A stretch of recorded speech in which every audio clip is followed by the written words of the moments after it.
Hello everybody, it is Coach Pine the Pear Bubbling. However you know me, you know whose video you clicked on.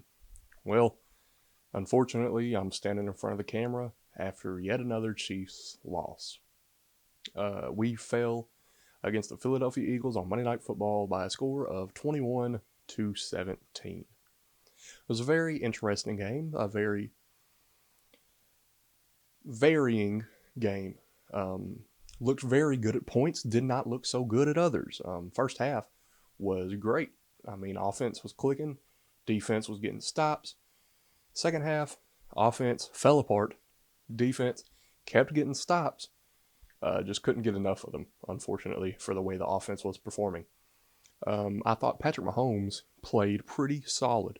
He did have a few bad throws in there, but ultimately, I feel a lot of his problems were not necessarily on him, whether it was receivers running wrong routes where, if you watch the game, Justin Watson,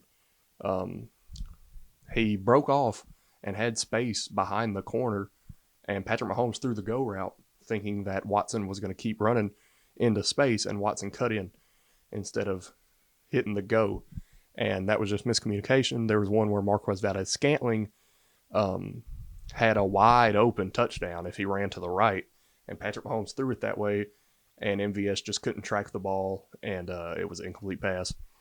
And there was a lot of drops. During the game, the commentator said that the Kansas City Chiefs lead the league in dropped passes, and I do believe that with this receiver core. Hasn't been pretty. Kelsey was even off of his game. He fumbled in the red zone and dropped a few. That was really the catalyst for the Chiefs' downfall, was the 2 red zone turnovers. Even if we turn those 2 turnovers into field goals, we win that football game. Just have to be better with the football, and that falls on the entire team. Travis Kelsey fumbled, Patrick Mahomes threw a pick. We've been pretty sloppy with the football all season in terms of the turnovers, and if we want to go to another Super Bowl and win another Super Bowl this year, that needs to be cleaned up ASAP. This Chiefs receiving core is going to be the main topic of this video because it's not good. I was a believer in this receiving core to start the year. I thought we were very deep. It turns out we are very deep, but none of it's really very good. I do have the snap count here for the Chiefs receivers. Our number 1 receiver was Justin Watson in terms of snap count, playing 50 out of 79 snaps. Now, when we are paying Marquez Valdes-Scantling $11 million a year, I believe is what it is. It's 10 or 11. $11 million a year to be this team's number 4 receiver. He played 37 of 79 snaps, which was 4th out of 6. And he had 2 crucial plays that should have been touchdowns for the Chiefs. The one was at the end of the game, the second to last play for the Chiefs. Patrick Mahomes threw an absolute dot. Could not have been thrown better, and MVS just could not haul it in down the field, and wasn't even contacted. It was completely free catch. It was over the shoulder.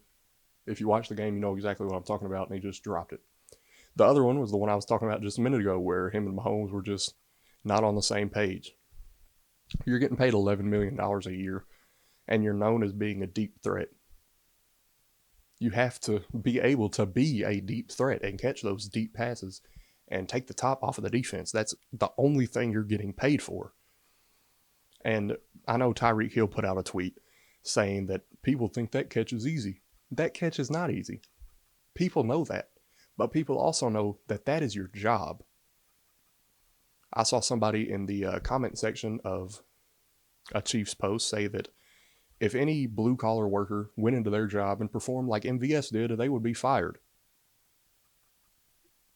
That comment speaks for itself. Enough said.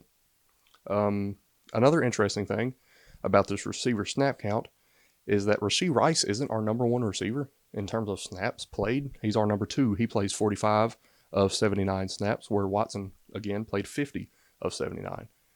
Rashee Rice was a second-round draft pick and has been our most talented receiver by a pretty wide margin this season. He struggled with drops at the beginning of the year, and he even dropped one against the Eagles. But ultimately, you put the ball where he can get it, and since like week 4, he's gotten it, and he's made plays with it. Another guy who makes plays and needs to see the field more if I'm the head coach, Kadarius Toney was our 5th most played receiver out of 6, playing 22 of 79 snaps. He also was our kick and punt returner for the majority of that game, as Mecole Hardman, I believe it was a thumb injury, and he didn't play very much, and he did not return a single kick after that injury. And Toney, he looked great back there returning punts. Always making guys miss, always finding a lane. He looked great as a punt returner, and he looked great in the touches he got on this offense.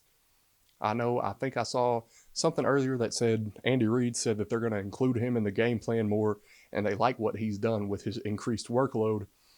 And man, I hope they stick to their word on that. Kadarius Toney has the tools. If he can stay healthy, this guy has the tools to be a top receiver, not only on the Chiefs, but in the league, if he can stay healthy.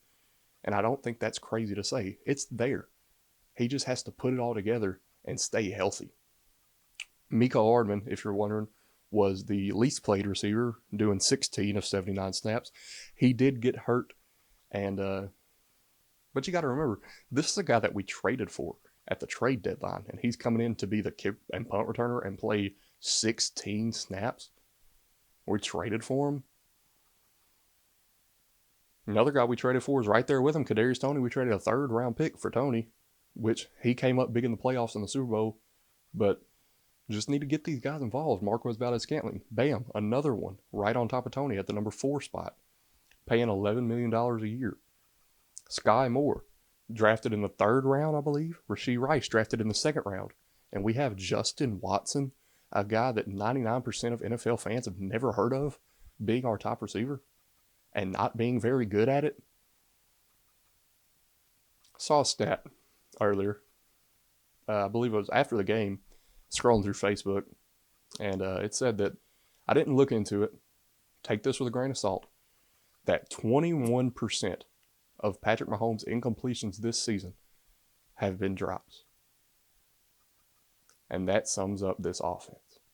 Defense has been great. Receivers need to step up. I'm Pine the Pear, and that's my take.